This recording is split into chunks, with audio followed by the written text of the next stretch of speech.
सशक्त भारत चैनल में आपका स्वागत है। मैं हरिकेश्वर राम, मेरे साथ है नंद किशोर चंद्रवंशी जी, जो सोशल एक्टिविस्ट हैं और रात दिन लगे रहते हैं। तो आज इनसे हम बात करेंगे कि 7 तारीख को, इसी महीना 7 तारीख को मिलर हाई स्कूल में एक कार्यक्रम हुआ अति पिछड़ों का। इसमें मुख्य रूप से ये मुद्दा उठाया गया कि तेली, तमोली और डांगी को अति पिछड़ा की सूची से बाहर किया जाए। इसी संबंध में इर्द गिर्द हम बात करेंगे। तो चंद्रवंशी जी, ये बताइए कि उस दिन का कार्यक्रम को आप किस रूप में देखते हैं? कार्यक्रम कितना सफल हुआ? 7 तारीख का जो प्रोग्राम था मिलर हाई स्कूल में अति पिछड़ा का, वो सफल रहा। और उससे पहले 2 अक्टूबर को पद यात्रा जो कर्पूरी ग्राम से पटना तक हुआ, वो भी कार्यक्रम सफल रहा।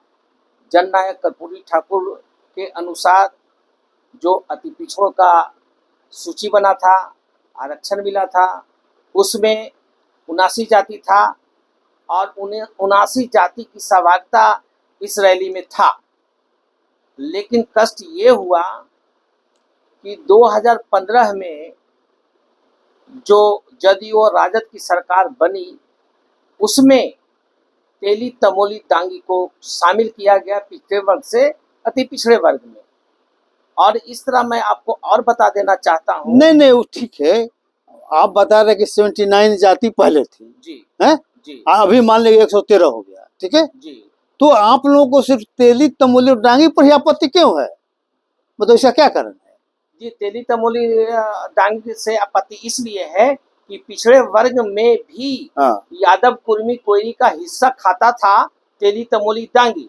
और जमींदार भी है और व्यवसाय भी है और राजनीति में अपने बदौलत 4-5 एमएलए भी पैदा कर देता है। और अभी आरक्षण के मिलने के बाद तेली, तमोली ही प्रशासनिक पदाधिकारी का जितना कोटा है मूल अति पिछड़ा का, वही ले रहा है।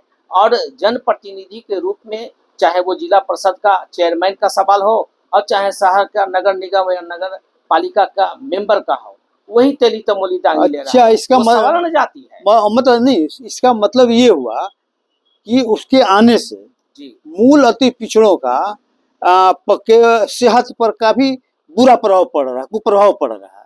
यही हुआ ना? पूरा बुरा प्रभाव इसलिए पड़ रहा है कि 79 जाति के बाद 84 हुआ, 84 के बाद 94 हुआ, 94 के बाद 100 हुआ। तो इसमें जो सामाजिक न्याय के मसीहा कहलाने वाले माननीय लालू प्रसाद यादव ने सरकार बनाई, उस समय भी आए लोग, लेकिन उसका बहुत ज्यादा, थोड़ा बहुत इफेक्ट पड़ा, लेकिन अब की ज्यादा इफेक्ट पड़ गया, जिसके कारण हमको लगता है कि अति पिछड़ों में काफी जो है कर्पूरी जी का मूल में काफी मतलब नाराजगी है। उसी का ये परिलक्षित हुआ, ये आपका कार्यक्रम। जी, आक्रोश है सर। आक्रोश मान लें कि साफ साफ दिखाई दिया। हाँ। और ये अगर आक्रोश चूंकि लालू यादव और नीतीश कुमार दोनों के प्रति था। हाँ। इसलिए दोनों ने मिलकर ही लगता है कि 15 में तेली, तमोली दोनों को इसमें शामिल किया। एक चीज और कहना चाहते हैं सर। हाँ, कि ये जो सुशील कुमार मोदी है, जिसको छोटका मोदिया कहते हैं, हाँ, ये जब पटना में बाढ़ आ गई थी, हाँ, तो हाफ पैंट पहन करके भाग गया था। अच्छा। और राजनीति में जब इसकी दबदबा बढ़ी तो वैश्य समाज के छोटी छोटी जाति, अच्छा, जो गुप्ता था, जो तेली था, जो बनिया था, धीरे धीरे नीतीश कुमार लालू यादव के सिफारिश कर करके BC2 से BC1 में लाया, पिछड़े वर्ग से अति पिछड़े वर्ग में लाया। तो निश्चित तौर पे नरेंद्र मोदी के इशारे पर, अच्छा, छोटा मोदी और लालू प्रसाद यादव और नीतीश कुमार अति पिछड़े वर्ग के मसीहा जननायक कर्पूरी ठाकुर के अधूरे सपनों को साकार करने के लिए तैयार नहीं है। कर्पूरी फार्मूला को ध्वस्त किया है और आगे भी ध्वस्त कर देगा। अच्छा, अभी सुशील मोदी का बयान आया है कि ये तेली, तमोली और जो डांगी जाति है, इसको अनुसूचित आपका अति पिछड़ा की सूची से निकालने के लिए राज्य सरकार षड्यंत्र कर रही है। और षड्यंत्र का हिस्सा बता रहा है कि चूंकि राजद के MLC हैं ये रामबली सिंह चंद्रवंशी, और इन्हीं के माध्यम से वो लोग कोशिश कर रहा है। इस पर आपको क्या कहना है? नहीं सर, ये तो षड्यंत्र है। ये सुशील कुमार मोदी जो है RSS का एजेंट है और वो जातीय जनगणना जो हुई है उसमें सांप्रदायिक गणना कहा जा सकता है। तो इन्हीं लोगों के इशारे पे हुई है। और हम कहना चाहते हैं कि मोदी जो है षड्यंत्र को छुपाने के लिए अपना दोष जो है नीतीश कुमार और लालू यादव पर मढ़ता है, जबकि सभी पार्टी मतलब कि जो केंद्र में जो सत्ता में पार्टी है और जो बिहार में जो पार्टी है, सभी मिल करके ये तय किया है कि जितना भी पिछड़े वर्ग के सब्स्टिट्यूट जातियां हैं, उपजातियां हैं, व्यावसायिक वर्ग की जातियां हैं, सभी को अति पिछड़े वर्ग में डाल देना है। और पिछड़ा वर्ग में सिर्फ और सिर्फ 3 जाति रहेगा और जितना भी उसका रिजर्वेशन है 27% उसको खाएगा। यही मोदी का भी षड्यंत्र है और यही नीतीश कुमार का भी षड्यंत्र है और यही लालू यादव के भी षड्यंत्र है। अच्छा, अभी एक विद्यापति चंद्रवंशी ये कोई पार्टी चलाते हैं, उनका भी एक बयान आ गया।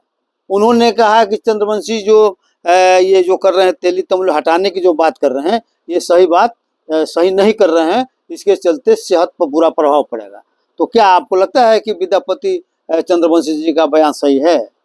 विद्यापति चंद्रवंशी एक व्यापारी है और आपके मंतव्य में एक बात आई थी कि ये जो मूल अति पिछड़ा है, चंद्रवंशी है, नुनिया है, बिंद है, बिलदार है, जुलाहा है, अंसारी है, बरय है, भाट है, वो सालों भर दैनिक मजदूरी वाला जात है। हाँ। उसमें से ये उभर के सामने आया और ये अभी लोड अनलोड का FCI का ये ठेकेदार है।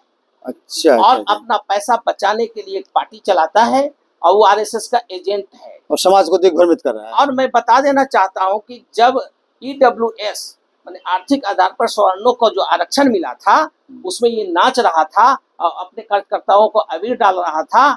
और ये मतलब हम क्या कहें, राजनीतिक सोच इसके पास नहीं है, सिर्फ इनकम टैक्स बचाता है और समाज को अति पिछड़ा के नाम पर गुमराह करता है। और रामबली बाबू जो सम्मेलन किए हैं और जो अति पिछड़ा को गोलबंद करके आंदोलन करना चाहते हैं, वैसे लोगों को इतना अपमानित किया है, वो शर्मसार है अति पिछड़ा के नाम पर, चंद्रवंशी के नाम पर। और मैं उनका तो बहुत सारा गुप्त चलिए ठीक मैं है, जानता हूं, लेकिन वो अभी मैं नहीं बोल सकता। अच्छा, एक चीज और मैं आपसे पूछना चाहता हूँ कि पहले 1931 की जनगणना के हिसाब से मंडल कमीशन बना, काका कालेलकर आयोग बना, सभी ने आकलित किया कि 52% OBC है, ठीक है, और 52% में 60-40 का रेशियो है, ठीक है। 40% OBC है, मान ली पिछड़ा है, तो 60% EBC है, अत्यंत पिछड़ा वर्ग, ठीक है। तो उसके हिसाब से 31% मान ली कि उस हिस्सा जो आता था अति पिछड़ा का आता था और 21% हिस्सा OBC का आता था। MBC में बहुत से जातियों को जोड़ा गया है, तो अगर वो 31 से अगर 36 दिखाई दे रहा है तो बात समझ में आ रही है। लेकिन ये 21 इनका था, 21 से 27 दिखाई देने लगे, इनका कहाँ से बढ़ गया? जबकि OBC की ही जातियां जो है उसको सम्मिलित कर लिया गया किसमें? MBC में, EBC में। तो इनको संख्या बढ़ने का कहाँ से आ गया? इसका मतलब कहीं ना कहीं कोई हेराफेरी आपको लगता है क्या? जी, है हेराफेरी ये है सर जी कि मैं आपको बता दूं कि माननीय नीतीश कुमार जो है सृजन घोटाला जैसे किया था, हाँ। उसी तरह जातीय जनगणना घोटाला किया है। अच्छा, और उसी का परिणाम है कि पिछड़ा वर्ग जो 21 था, हाँ। 27 बता रहा है, हाँ।